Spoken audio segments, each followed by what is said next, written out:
Hello everyone, good morning. I am Jose Paulo Arbago from the College of Engineering Education with a program of Electrical Engineering.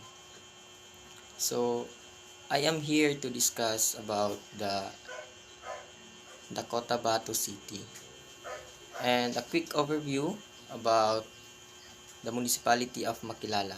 And I am also going to share about the few few stu- few tourist spots in Cotabato.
Ang Cotabato City ay isang third-class independent component city sa Bangsamoro Autonomous Region in Muslim Mindanao. Ang Cotabato ay dating bahagi at sentrong pangrehiyon ng Rehiyon 12, ngunit dahil sa pagpapatibay ng Bangsamoro Organic Law, bahagi na ito ng Bangsamoro at nagsisilbing sentrong pangrehiyon. Ang lungsod ay ang sinaunang kabiserang bayan ng lumang imperyong lalawigan ng Cotabato. Ang lungsod ay isang matao, at ito ay kalakalan at komersyo, edukasyon, relihiyon, impormasyon panlipunan at kultural na mga aktibidad, na may magagandang destinasyon. Isa, Lake Holland Trail. Ang Holland ay isang salitang Tiboli na nangangahulugang deep water. Ito ay pinabanal ng tribo dahil ito ay isang muog na nagpuprotekta sa kagandahan nito. Kung titingnan mo ang mapa, makikita mo itong pinangalan ng Lake Maon na matatagpuan sa Mount Melabingoy, o mas kilala bilang Mount Parker. Ang mga dating pangalan ng bundok at lawa ay ipinangalan kay Frank Parker at Russell Maon. Pareho silang opisyal ng militar sa Estados Unidos.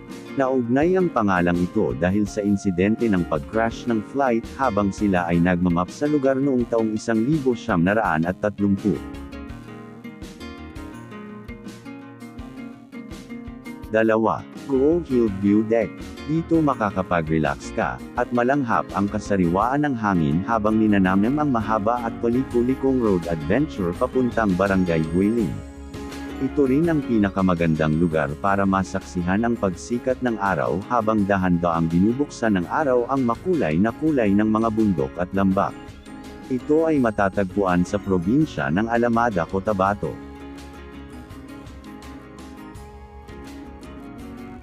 3. Surala Cultural Landmark, o Surala Tri-People Monument. Ang Surala Cultural Landmark na tinatawag ding Tri-People Monument ay ang pinakabagong atraksyon ng lalawigan. Isang likhang sining ng kinikilalang iskultura ng Mindanao na si Kublai Ponce Molan. Ito ay isa sa mga kultural na lugar ng turista sa South Cotabato. Layunin nitong ipagdiwang ang pagkakaiba-iba ng mga pangunahing grupo ng lalawigan na ang mga Kristiyano, Muslim, at mga tribo na Tiboli.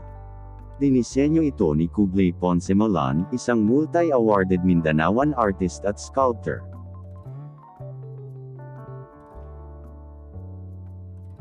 4. Cocos Fondol at Nature Park. Cocos Fondol at Nature Park ay naging isa sa pinakasikat na prenuptial at pre-debut photo shoot site sa Cotabato. At tulad ng sa Farmville, ang lugar ay may mga kahoy na picnic table na nakalagay sa ilalim ng lilim ng mga puno.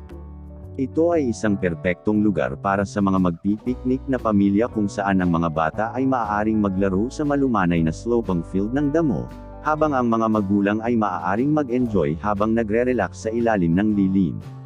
Kabilang sa mga pinakamalaking atraksyon ng lugar ay ang boat rides at bumper ride. 5. Lake Agco. Tinaguri ang Garden of Eden ng Kidapawan City sa North Cotabato. Ang Lake Agco ay tahanan ng natural na lawa ng kumukulong sulfuric mud, na mainit na putik at mga water pool, na ginagawa itong isang wonderland ng malamig na panahon at mainit na paglubog.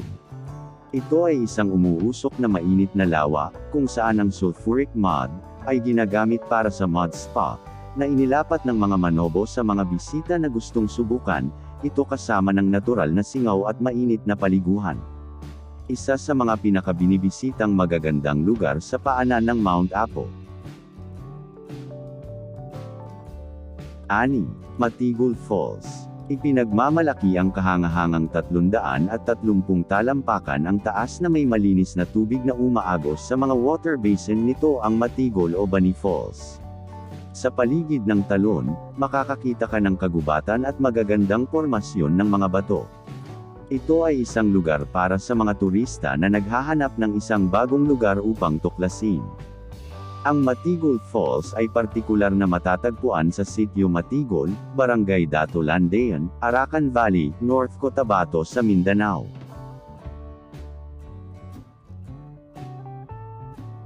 7. Lake Cebu. Isang natural na lawa na matatagpuan sa munisipalidad ng Lake Cebu, South Cotabato sa loob ng rehiyon ng Ala Valley. Kinilala ito ng gobyerno ng Pilipinas bilang isa sa pinakamahalagang watershed ng bansa. Napapaligiran ng mga gumugulong na burol at bundok na natatakpan ng makapal na kagubatan. Ang lawa ay may lawak na 354 na ektarya. Inilarawan ng pinakamabentang Lonely Planet ang Lake Cebu bilang isang lugar na matatagpuan sa isang mangkok ng kagubatan at kabundukan. 8. Asik Falls. Mabighani sa kakaibang 140 meter wide curtain-like spring falls, at damhin ang simoy ng kalikasan. Ang Asik, na ngayon ang pinakasikat na destinasyon sa rehiyon, ay isang perpektong lugar para sa mga mahilig sa kalikasan. Ang napakalinis na tubig ay lumalabas mula sa mga puwang sa pagitan ng mga bato, at nagwiwisik pababa kasama ng mayayabong na berdeng mga halamang sa tubig, na gumagawa ng malakortina na tanawin na umaabot ng humigit kumulang 140 metro ang lapad, at 60 metro ang taas. 10. The Grand Mosque of Cotabato. Ang Grand Mosque, o Sultan Haji Hassanul Bolkiah Mosque, ay matatagpuan sa Cotabato City at ito ang pangalawang pinakamalaking mosque sa Pilipinas na may kapasidad na tumanggap ng 15,000 katao. Ito rin ang ikatlong pinakamalaking mosque sa Southeast Asia pagkatapos ng Istiklal Mosque ng Indonesia at Marawi Grand Mosque. Ang mosque ay itinayo noong 2011, na ang pagtatayo ng gusali ay iniulat na nagkakahalaga ng $48 milyon. Humigit kumulang 53% ng gastos sa pagtatayo ay bahagyang pinondohan ni Sultan Hassan al Bolkiah ng Brunei, kung saan ipinangalan ang mosque, habang ang iba ay pinondohan ng administrasyon ni Pangulong Noynoy Aquino.